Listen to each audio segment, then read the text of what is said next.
la yubtilul kalam al-qalil fi thalathi halat.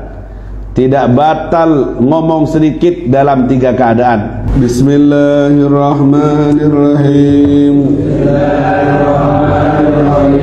Nawaitu at-ta'alluma wat-ta'lima wat-tadhakkura wat-tadhkira wan-naf'a wal-intifa'a wal-ifadata wal-istifada wal-hatha ala tamassuki bi kitabillah wa sunnati Rasulillah sallallahu alaihi wasallam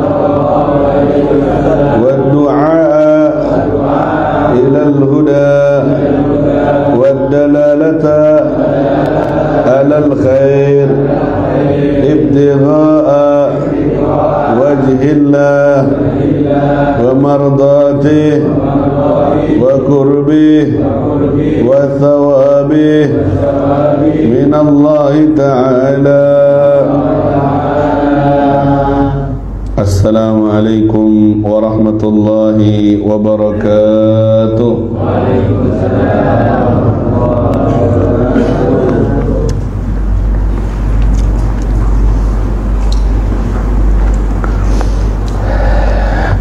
Alhamdulillah hamdan yuwafi ni'amahu wa yukafi'u mazidah. Subhanaka la nuhsi thana'an alayka anta kama athnayta ala nafsik falakal hamdu hatta tarda wa lakal hamdu idha radit wa lakal hamdu ba'da ar-ridha. Allahumma salli wa sallim ala sayyidina Muhammad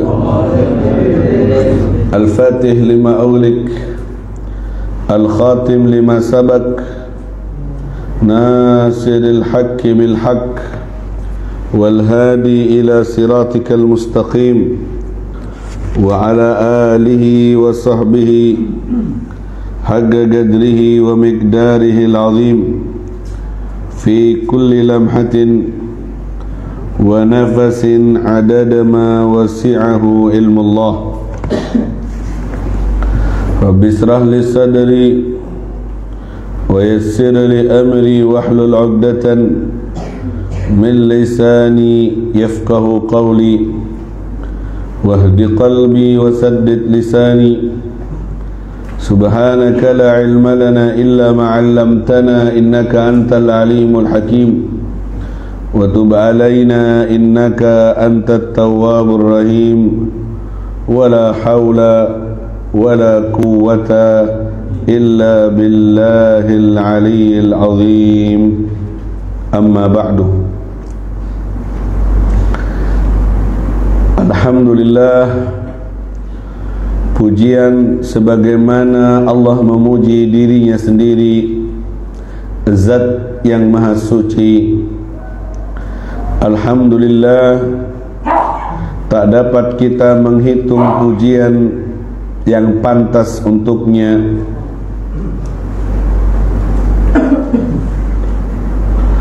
Untuknya segala macam pujian hingga Dia ridha kepada kita.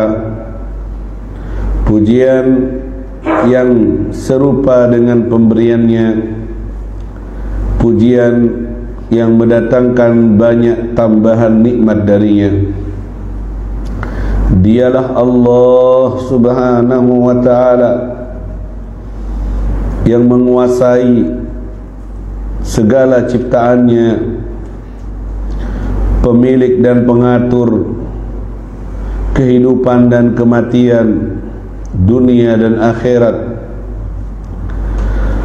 yang menghadirkan kita di majlis ilmu di Rabu subuh di hari yang penuh dengan barokah dari 10 hari pertama bulan Dzulhijjah, di mana Rasul sallallahu alaihi wasallam bersabda, "Ma min ayyam al-amalu salih fihinna ahab ila Allah min ayyamil ashr.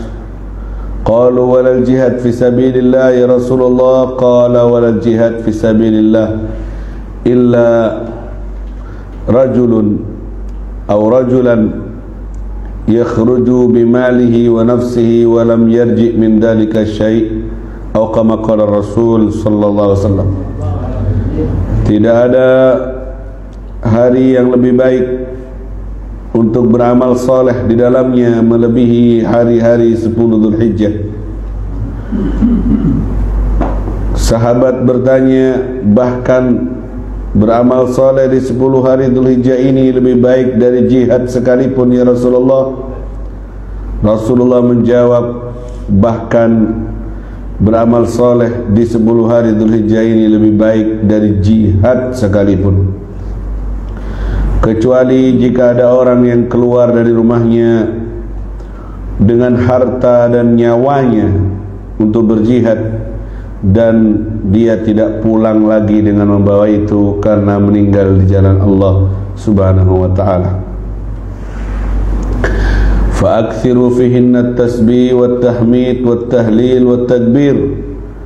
Kata Nabi, perbanyaklah di 10 hari Dzulhijjah ini membaca subhanallah walhamdulillah wala ilaha illallah wallahu akbar.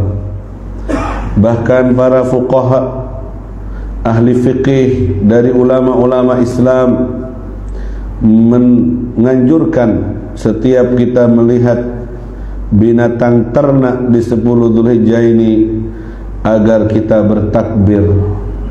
Lihat kambing yang diseret atau sapi yang dibeli, hendaknya kita membaca Allahu Akbar sebagai syiar akan masuknya 10 Dzulhijjah yang mubarak. Allah Subhanahu wa ta'ala berfirman dalam Al-Quran, wal fajri wa layalin ashr wasyaf'i wal witr, demi fajar dan demi malam-malam yang 10. Demi fajar yang dimaksud, ada yang bilang fajar hari pertama dari awal tahun, ada juga yang berkata fajar Arafah atau fajar 10 Dzulhijjah. Malam-malam 10 yang dimaksud adalah malam-malam 10 Dzulhijjah, malam yang istimewa yang kita semua berada di dalamnya. Al-Imam Ibnu Hajar menyebutkan, barangkali hikmah 10 hari Dzulhijjah ini menjadi hari yang istimewa karena alasannya ijtima' ummahatul ibadah, terkumpulnya induk-induk ibadah seperti solat, puasa, sedekah dan ibadah haji.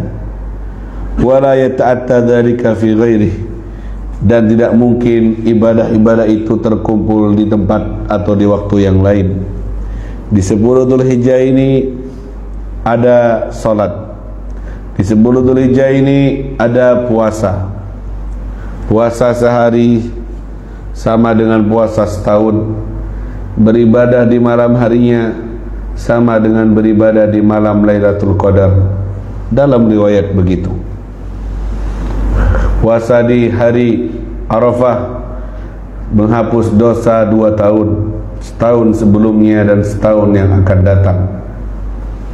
Ada puasa, ada solat, ada sedekah, yaitu berbagi hewan kurban, bersedekah di 10 Dzulhijjah sebelum menetes darah nyampe ke tanah, sudah berjatuhan dulu dosa-dosanya orang yang berkurban itu.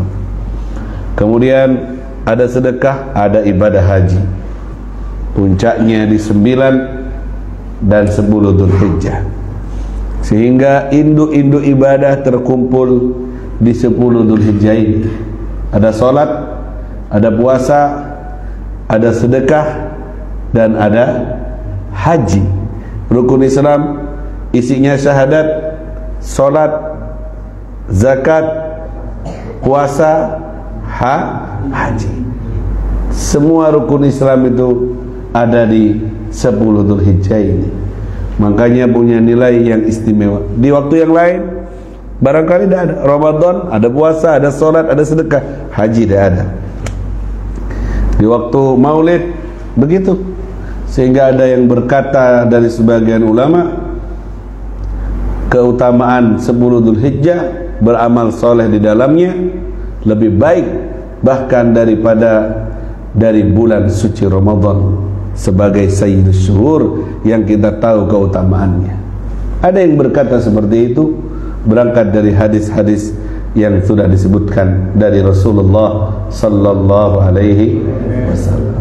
Makanya sebagian orang mengeluarkan zakat malnya di 10 Dzulhijjah, bukan di Ramadan. Dan itu sepertinya baik, karena kalau semua di Ramadan, akhirnya yang di bulan lain tak kebagian. 10 di Ramadan banyak zakat bertebaran, sehingga banyak orang rezekinya semuanya bertambah. Tapi di Dzulhijjah, bulan haji, maka itu waktu yang tepat juga ngitung dalam setahun untuk berbagi bahagia, berbagi rezeki di 10 Dzulhijjah. Saya doakan semoga 10 Dzulhijjah ini mendatangkan rezeki zahir dan batin untuk kita semuanya. Kalau sudah punya, berbagilah dengan sesuai kemampuan Anda di 10 Dzulhijjah ini.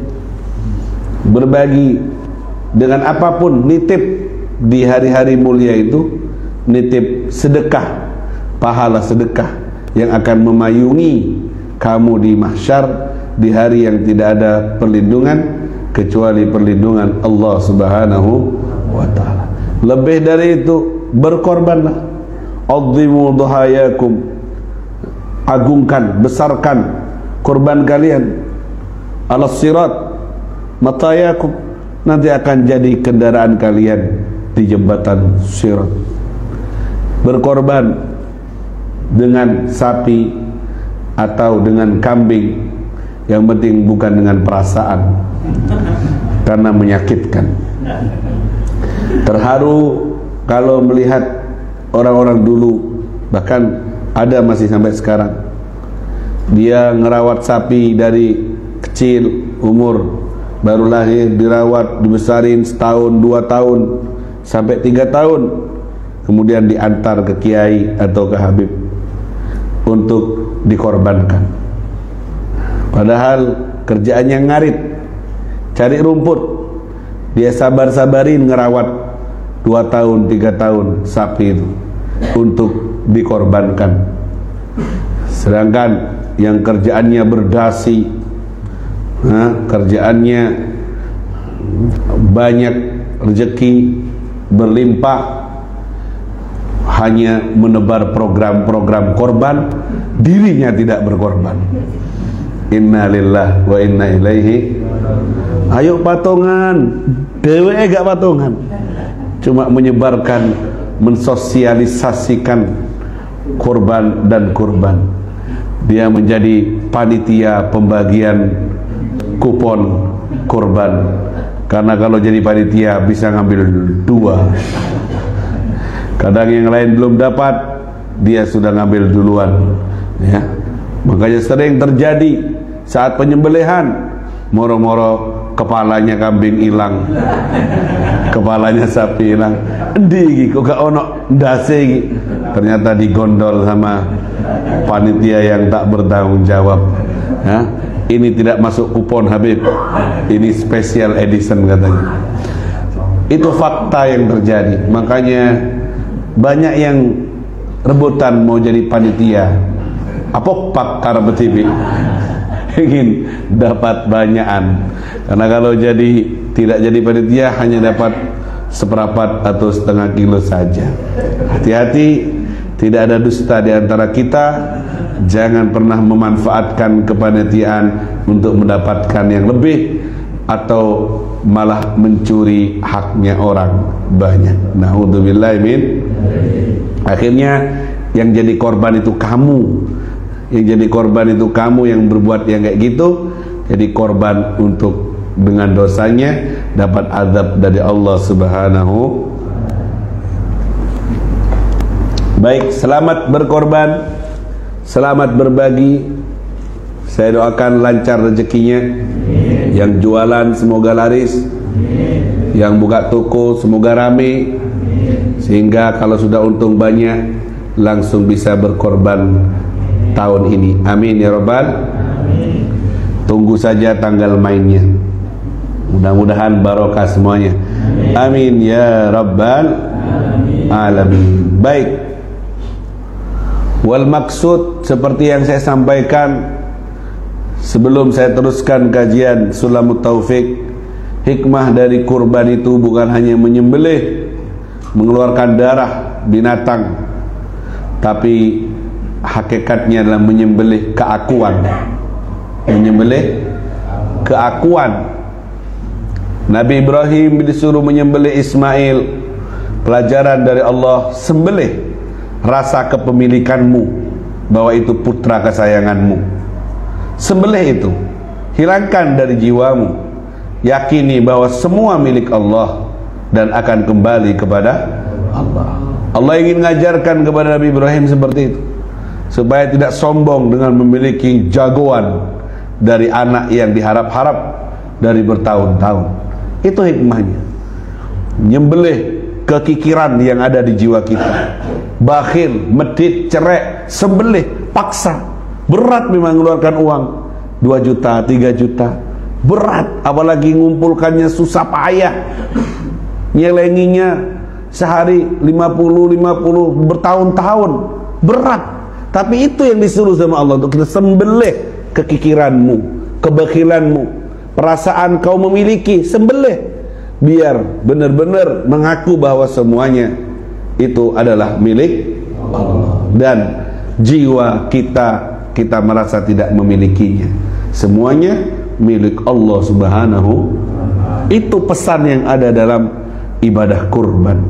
Bukan hanya rebutan daging, berbagi masakan, atau sibuk dengan postingan sate-sate. Biasanya malamnya langsung guys, sate guys. Padahal tidak ikut berkorban, cuma rebutan ikutnya. Ini yang viral. Kalau sudah malam korban, tidak mau berambil pelajaran bahwa yang dimaksud adalah menyembelih keakuan, menyembelih perasaan, merasa memiliki dengan apa yang ada. Itu yang harus kita ambil pesan. Yang nomor 2, pesan dan hikmah dari kurban itu, kita harus cemburu dengan siapa? Dengan korban dan dengan binatang yang dikorbanin, sapi dan juga kambing, sebagai pengganti Nabi Ismail. Wa fadainahu bidzibhin azim. Tadinya mau disembelih sama Nabi Ibrahim, ternyata pisaunya tidak tajam, tidak bisa melukai lehernya Ismail.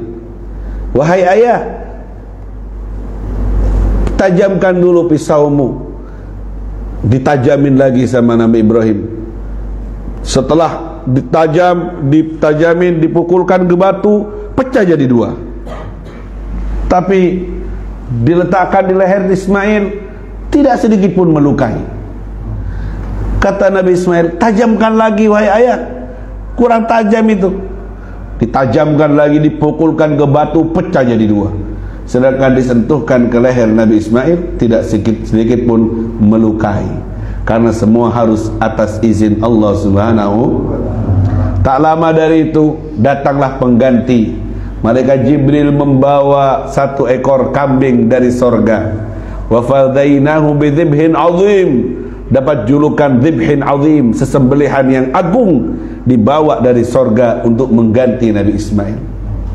Seandainya terlukai Nabi Ismail dan terjadi pengorbanan saat itu, maka akan disyariatkan orang tua harus mengorbankan anaknya untuk disembelih sampai hari kiamat.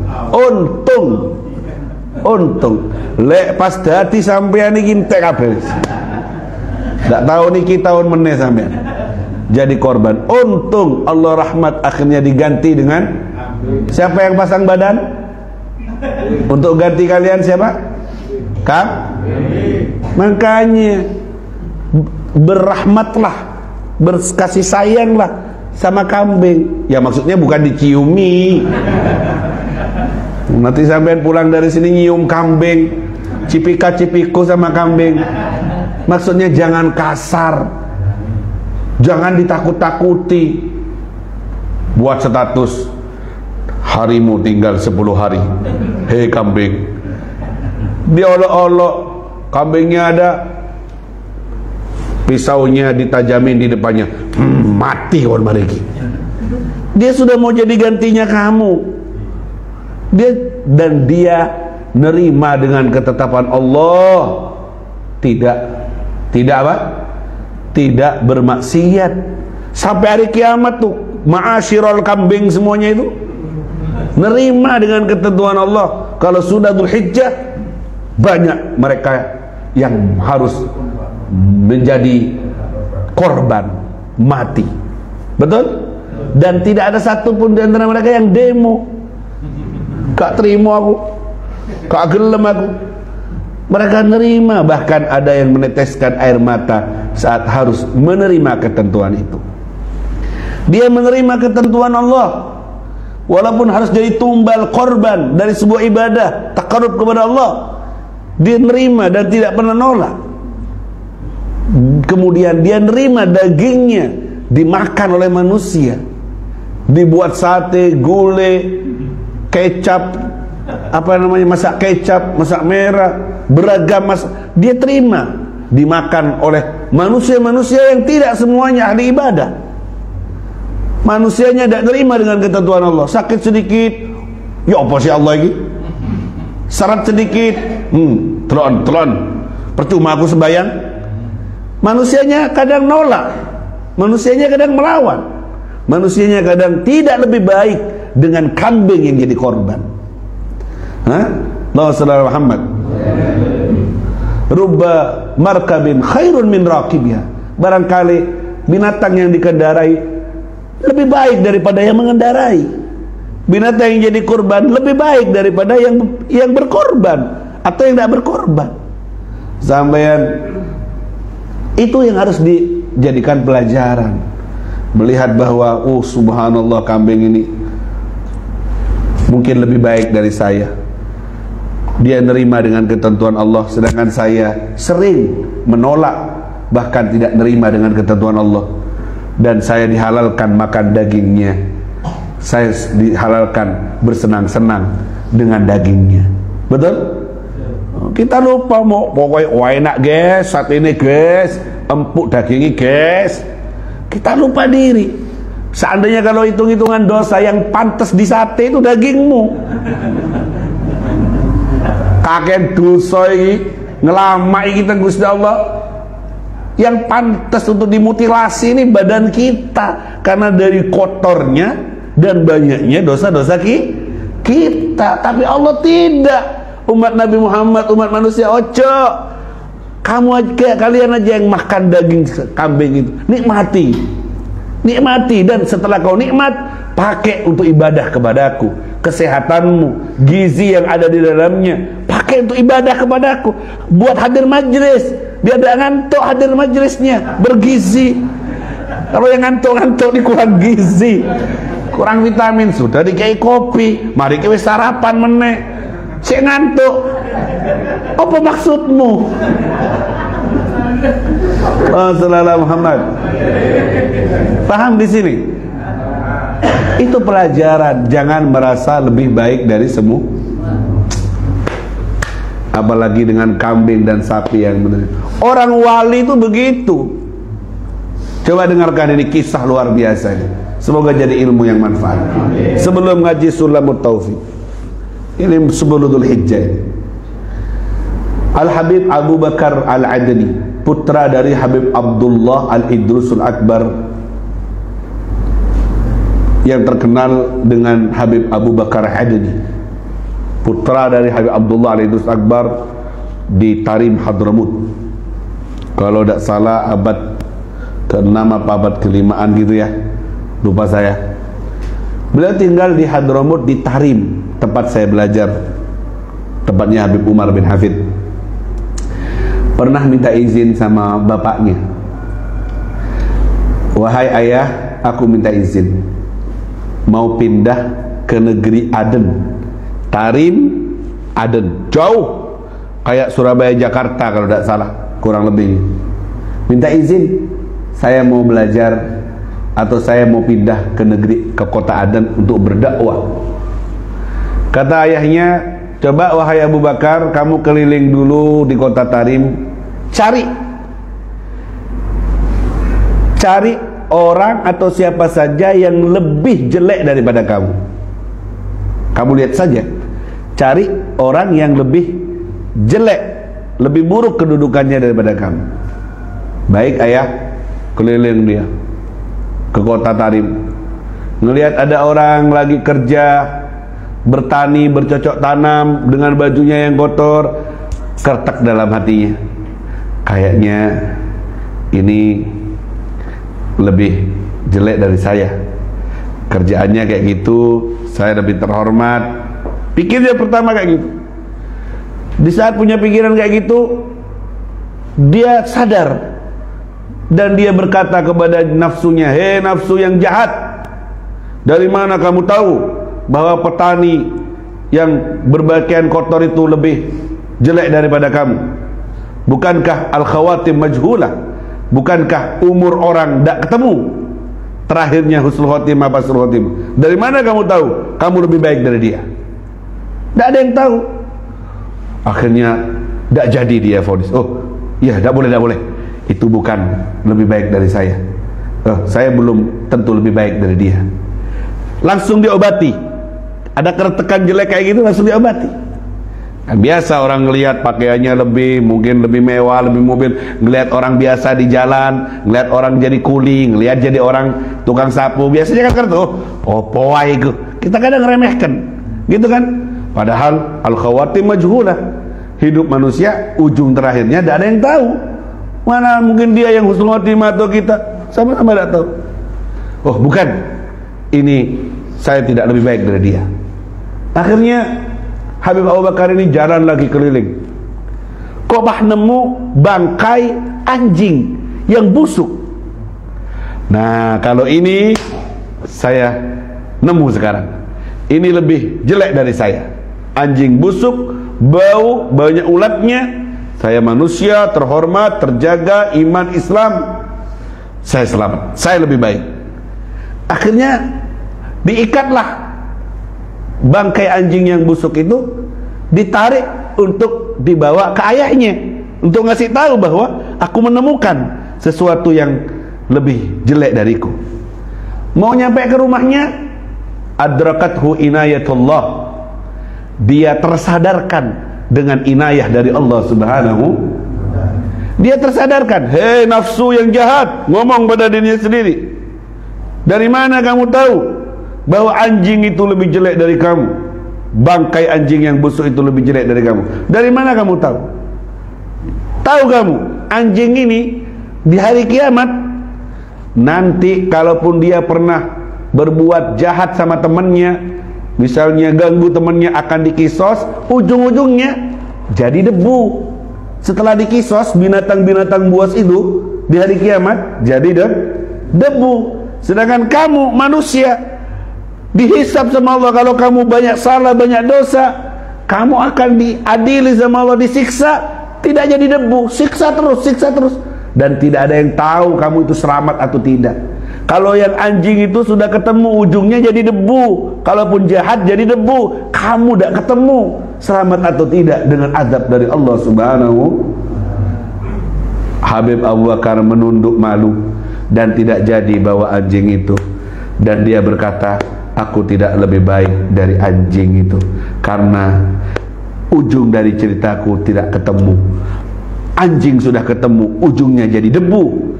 Sedangkan aku masih tidak ketemu, harus berhadapan dengan azab dan siksa dari Allah Subhanahu. Ini kepada siapa ini? Kepada laporan kepada ayahnya. Wahai ayah, aku tidak menemukan yang lebih jahat dariku, lebih jelek dariku.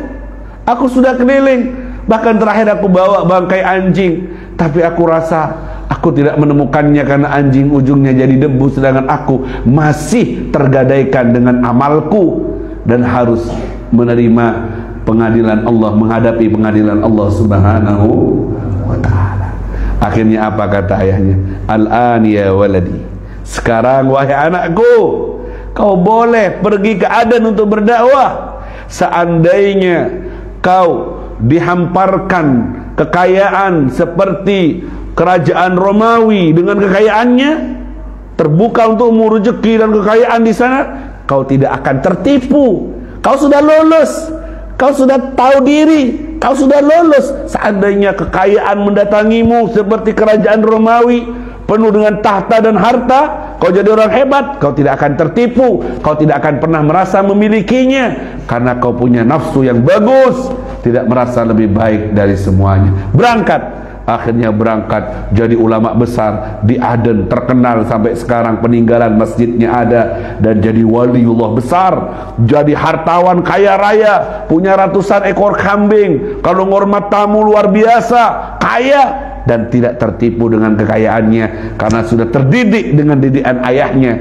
tidak merasa lebih baik dari siapapun, bahkan dari bangkai anjing yang busuk sekalipun dia tidak merasa lebih baik. Akhirnya Allah titipkan banyak harta dan tahta di kota Aden itu dan tidak tertipu, dia hanya merasa sebagai hamba Allah Subhanahu wa ta'ala. Jadi kalian kalau belum berharta, belum bertahta, jangan seudon dulu sama Allah. Karena bisa jadi Allah tidak memberi kalian, Allah sayang kepada kalian. Karena kalau diberi harta tahta, kalian lupa diri. Kalian nanti lupa diri, lupa daratan. Kalian ngaku-ngaku punya Allah, kalian berontak nanti. Makanya yang seperti ini yang Allah berikan, dan itu yang terbaik dari Allah untuk kita. Coba maksa kalian, enggak beb, aku dikei, wes lah, aku tak korban. Tahu? Ya gak usah main korban, main ngaku aku ya. Aku loh, awas panitia, ingat aku lagi aku. Nanti kamu kena penyakit aku. Penyakit aku bahaya, lebih bahaya dari corona. Jadi kayak gini model hidup kita, karena kita memang belum punya jiwa yang suci. Kita masih merasa lebih baik. Ini pelajaran berharga di 10 Dzulhijjah ini. Hadir di majelis rebu pun juga tidak boleh merasa yang lebih baik. Aku lebih suki, aku lebih ganteng, aku lebih aku Pak RT, aku Pak RW, atau aku Pak Kades, atau aku Pak Kaji, atau aku Pak Sopoy. Ojo, aku hamba Allah yang tidak punya apa-apa, semua berada di bawah genggaman kekuasaan Allah Subhanahu.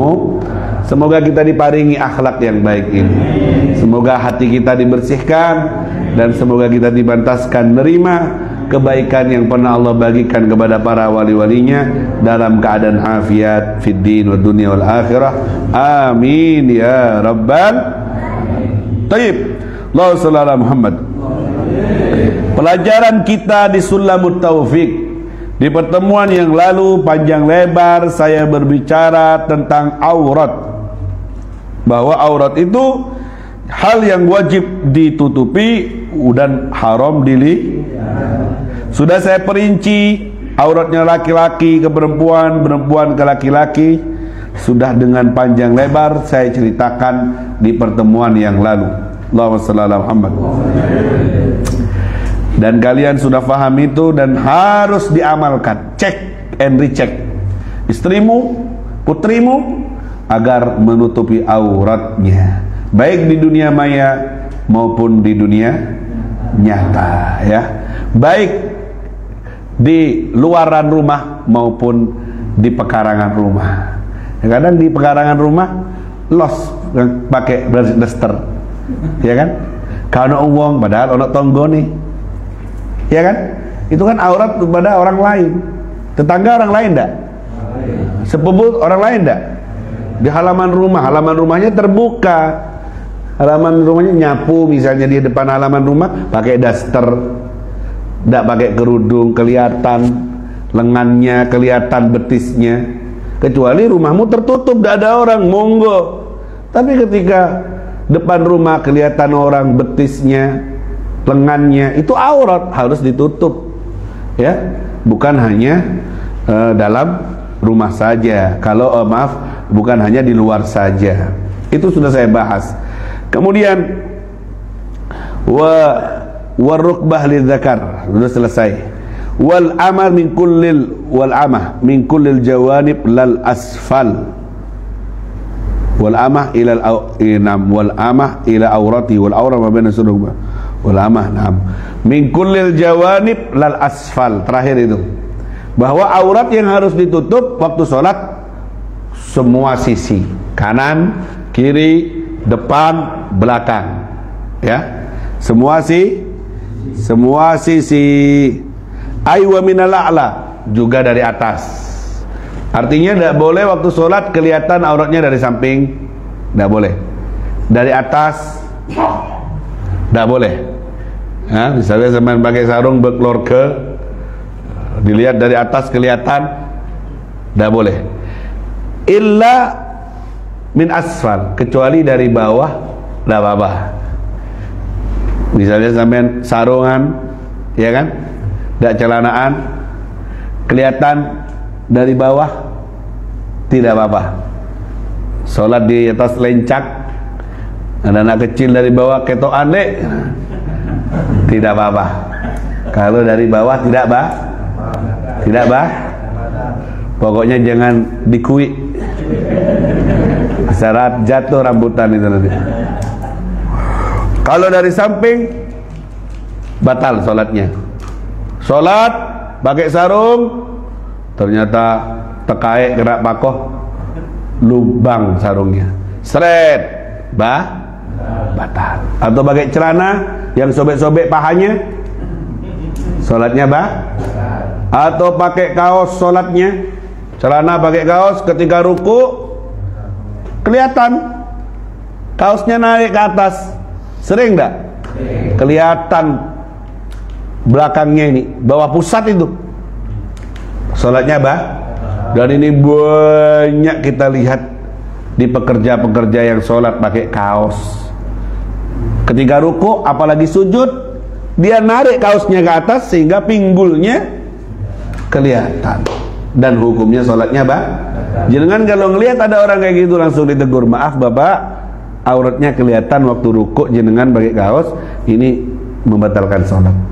Diingetin biar sholat lagi dia, jangan gak kenal, dengan lemah lembut diingetin. Makanya hati-hati kalau sholat pakai celana pendek, biasanya narik auratnya di bawah pusat, kelihatan dari pinggul belakang, ya.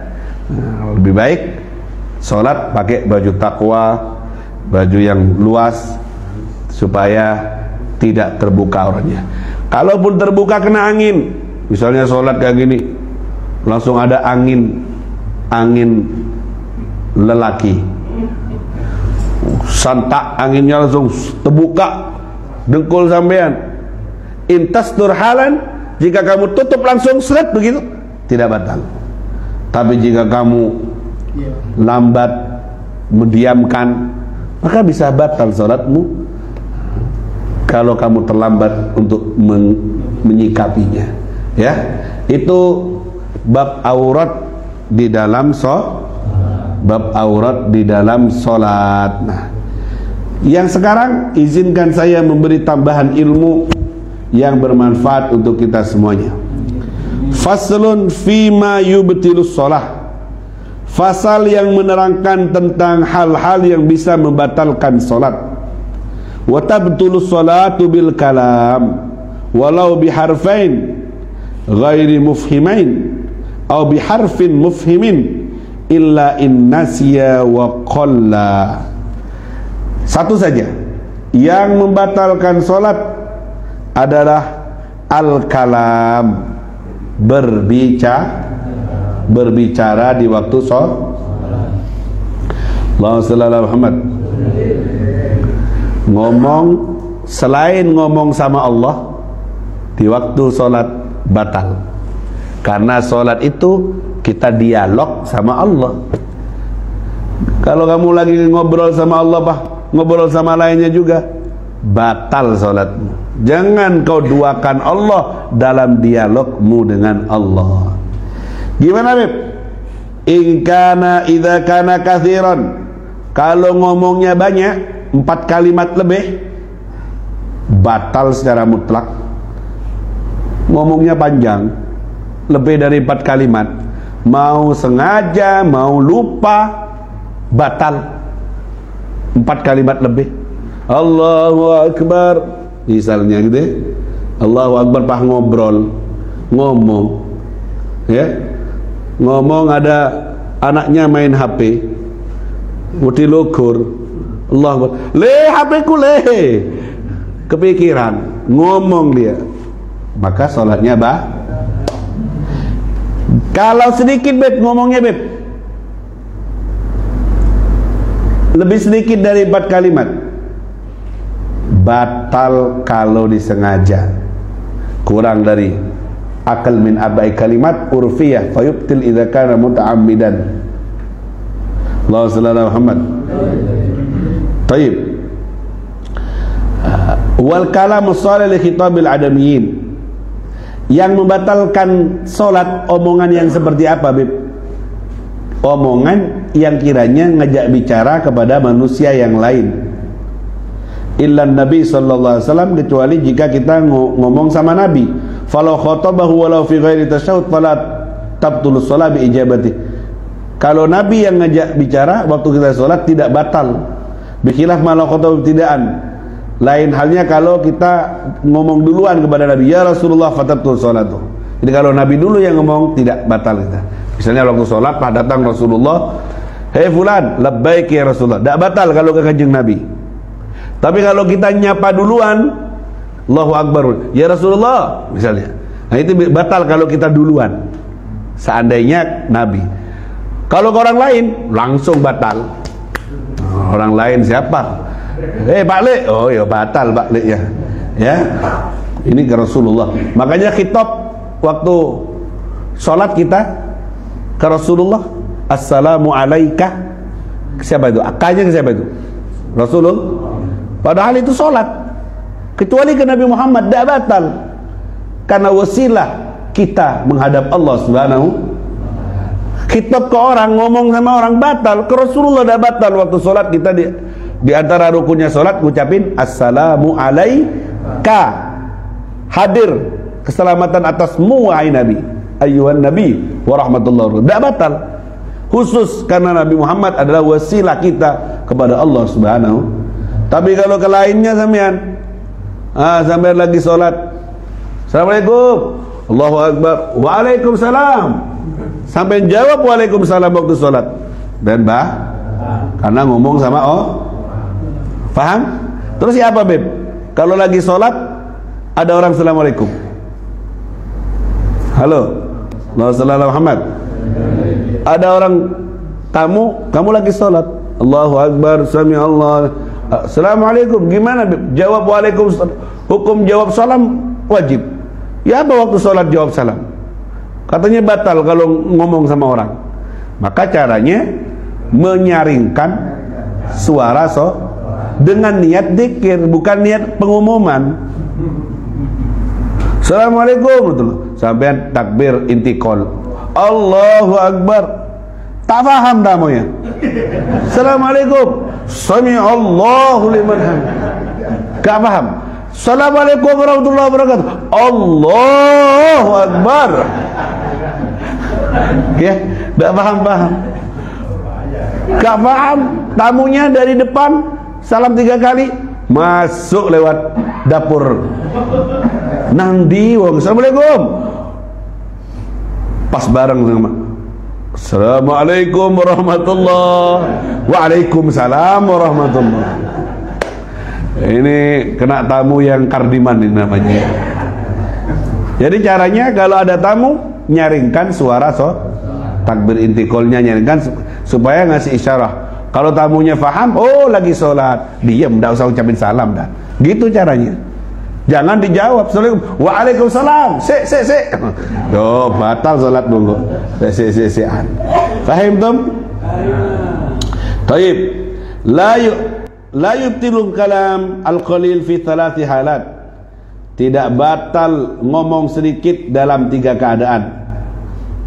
Idza kana nasyan, ngomong sedikit ya. Ngomong sedikit. Kalau lupa, ngomong sedikit itu 1 huruf ya, atau di bawah 4 kalimat lupa, tidak apa-apa. Idza kana jahilan, baru masuk Islam ya, tidak tahu, baru masuk Islam, atau tinggal di pedalaman, tidak ada yang dakwah di sana, tidak ada yang ngasih tahu, jauh dari ulama. Idza sabaqa lisanuh, kalau lisannya terdahulu, apa? Tidak sengaja orang ngomong gitu loh, kelepas gitu loh, refleks tanpa sengaja, maka dan sedikit, kalau banyak ya batal mutlak, secara mutlak.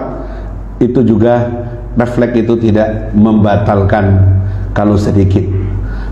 Baik, An-nutqu bi harfin wahid, ngomong dengan 1 huruf, la yubtilu in kana muta'ammidan, dak batal walaupun sengaja, illa fi thalathi halat fa innahu yubtil. Idza kana al-harf mamdudan, kalau hurufnya panjang. Ngomong 1 huruf tidak batal walaupun sengaja, 1 huruf, kecuali di 3 keadaan ini 1 huruf batal. 1, kalau hurufnya panjang, mamdud, matobi'i misalnya, nah itu bisa batal itu. Atau ngapain juga ya, celeken mungkin orangnya kayak gitu. Idza kana mufhiman, 1 huruf tapi bisa dipahami, kaqauli qi. Qi itu dari wiqayah, 1 huruf, qaf kasrah, Allahu Akbar, qi. Itu bisa batal. Kenapa? Karena 1 hurufnya bisa bermakna. Qi dari wiqayah, fi'il amr, wiqayah, lindungilah, qi. Atau i dari wi'ayah, i, huruf 1 yang bisa dipahami, itu bisa membatalkan.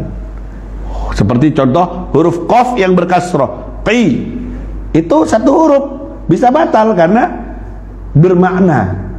Yang tidak batal kalau 1 huruf pendek dan tidak bermakna. Dan yang terakhir, 1 huruf bisa batal kalau niatnya untuk la'ib, main-main. Allahu Akbar, testing misalnya, main-main. Gerakan atau omongan kalau diniati main-main dalam sholat, walaupun 1 gerakan, walaupun 1 huruf, maka hukumnya bisa Allahumma shalli ala Muhammad. Allahumma shalli ala Muhammad. Kalau baca ayat Quran tapi dibuat komunikasi sama orang, gimana? Misalnya, udkhuluha bisalamin aminin. Itu artinya kan, masuklah ke rumah itu dengan salam dalam keadaan aman. Ada tamu, kalian lihat dari CCTV, kalian sholat, Allahu Akbar, waktunya baca Fatihah, bacanya surat, kalian tidak baca qul, baca ayat ini, ngasih isyarat ke tamu, udkhuluha bisalamin aminin. Isinya Quran, masuklah dengan salam dalam keadaan aman. Faham orangnya, alim tamunya, assalamualaikum.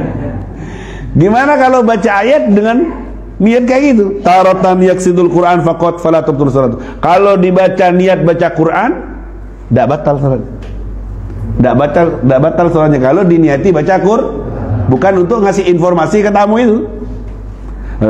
Ya Yahya khudil kitaba biquwwah. Wahai Yahya, ambillah kitab itu dengan kuat, dengan sungguh-sungguh. Misalnya ngomong sama anaknya, lagi nyuruh ngambil apa, ya, kebetulan anaknya namanya Yahya atau siapa gitu ya, pakai ayat Quran tapi diniati informasi ke orang, maka bisa batal. Tapi kalau diniati baca Quran, tidak taratan yaksidu tafhim faqat. Kalau diniati untuk memahamkan ke orang, fatabtul sholatu, bisa batal. Taratan yaksidu huma ma'an, kalau diniati dua-duanya, baca Quran dan tafhim, memahamkan ke orang, tidak batal. Taratan yutrik layak surusian, kalau tidak punya maksud apa-apa, tidak baca Quran, tidak untuk memahamkan, fatabtul salatuh, bisa batal salatnya. Muhammad. Terakhir, penting. Di dalam solat melafadzkan sesuatu yang berpahala. Allahu Akbar. Setelah Allahu Akbar, saya niat iktikaf di masjid ini. Itu kan berpahala kan? Waktu sholat niat atau Allahu Akbar, saya niat untuk berkorban sapi, nawaitul udhiyah misalnya, atau nazar, saya nazar tu sauman, saya nazar puasa besok. Ya, apa hukumnya? Allahumma shalli ala Muhammad. Allahu Akbar, saya niat sedekah 100.000 setelah sholat ke masjid ini. Dilafatkan, bukan dalam hati. Kalau dalam hati coba dibahas, gak batal, tapi dilafatkan. Bagaimana hukumnya melafatkan keinginan-keinginan baik seperti iktikaf, seperti nazar, seperti sedekah di waktu sholat. Muhammad. Kan sampean sering masuk masjid lupa niat iktikaf, waktu sholat ingat. Nah, boleh enggak melafatkan niat iktikaf di tengah-tengah sholat? Halo? Faham? Boleh enggak? La tabtul sholat inda Ibnu Hajar, kata Imam Hajar, tidak batal sholatnya kalau isinya adalah taqarrub, qurbah, mendekatkan diri kepada Allah Subhanahu, dengan syarat berlafadznya bahasa Arab. Wa an yakhluwa an ta'liq wa an khitabil mudir wa an tawakul ba'al lafaz, dengan syarat satu, lafadznya bahasa Arab. Nomor dua, sepi dari ta'liq, bahasanya itu tidak bergantung dan tidak ada khitab kepada orang lain. Saya niat iktikaf karena Allah, nah ini kan murni, tidak apa-apa, tidak ada khitab saya iktikaf kepada Allah, kalau datang Z itu ya antar lagi ya. Kalau saya hubungan sama orang nyebut kalimat yang ajnabi yang lain, bisa batal. Nomor dua, anta tawaqquful qurba ala lafaz. Nomor dua, jenis syaratnya tidak batal kalau yang diniati itu harus dilafatkan. Harus dilafatkan. Kalau tidak dilafatkan, cukup dengan hati, maka harus di hati saja, jangan dilafatkan. Seperti niat iktikaf, cukup di hati, tidak usah dilafatkan. Sehingga kalau menurut Imam Hajar tadi tidak batal, tapi karena syaratnya tidak batal, harus tidak dilafatkan. Kalau harus dilafatkan ibadah itu, maka boleh. Kalau tidak harus dilafatkan, tidak boleh. Faham tidak maksud saya ini? Allahumma shalli ala Muhammad. Kata Imam Hajar tidak batal dengan syarat harus bahasa Arab. Dua, harus tidak boleh berisi dengan taklik, hubungan dengan orang, khitab dengan orang. Tiga, yang diniati itu harus dilafatkan. Kalau tidak dilafatkan tidak sah. Itu baru tidak batal. Nah, sedangkan contohnya iktikaf itu, apakah harus kita melafatkan? Tidak harus. Sehingga kalau diniati dalam sholat, menurut Imam Ibnu Hajar pun dia tetap batal karena tidak memenuhi syarat. Jadi gimana, Beb? Jangan dilafatkan, cukup dalam hati sah. Allahu Akbar, dalam hati, nawaitul itikaf fi hadzal masjid madumtu fi. Aku niat itikaf di masjid ini selama aku ada. Sah. Karena tempatnya niat ada di dalam ada ibadah-ibadah yang harus dilafatkan memang. Tapi ini cukup dalam Kalau dalam hati jangan bahas. Jadi kamu dalam sholat niat iktikaf, dalam sholat kamu niat mau sedekah, dalam sholat kamu niat mau berkorban, hukumnya sah kalau diniati dalam diniati dalam. Kata Imam Ramli, fi nadar faqat, dalam bab nadar saja yang tidak batal, wa fi ghairi tabtul indahu, di bab lainnya bisa batal. Kata Imam khilaf antara Ibnu Hajar dalam menulis dalam bab ini. Ala kulli hal, ini ilmu dari untuk kita semuanya, mudah-mudahan menambah pengetahuan dan wawasan serta manfaat untuk kita semuanya.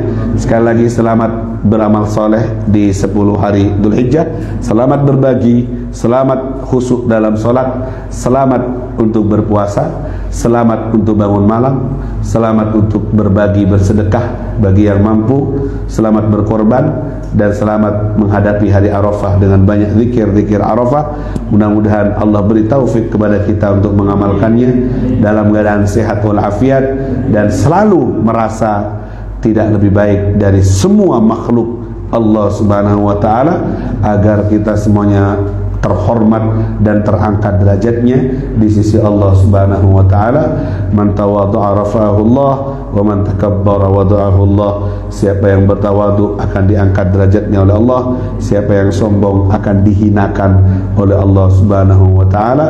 Awakumullah, semoga Allah menolong kalian, athabakumullah, ayyadakumullah. Semoga Allah membantu kalian untuk istiqomah jadi orang baik sampai mati dalam keadaan baik, dan kita meraih tempat yang baik, kumpul bersama orang-orang yang baik, husnul khatimah indal maut, wa afwan indal hisab, amanan minal adab, nasiban minal jannah, warzuqna an-nazara ila wajhikal karim. Sallallahu ala sayyidina Muhammad wa ala alihi wa sahbihi wasallam, walhamdulillahi rabbil alamin.